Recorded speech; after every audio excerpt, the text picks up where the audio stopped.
that our children can't read or write today.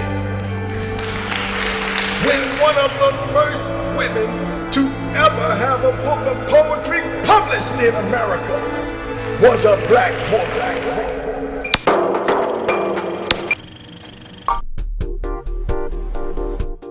Black ink flowing from a feather pen.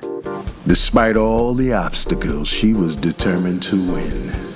Kidnapped from West Africa and enslaved. You couldn't tell me that Phyllis Wheatley wasn't brave. She learned the Bible cover to cover, English, Latin, and Greek. And at a very young age, she understood that wisdom was higher than a fool could reach. Her poems brought her freedom away from the auction block, with praise from George Washington and John Hancock.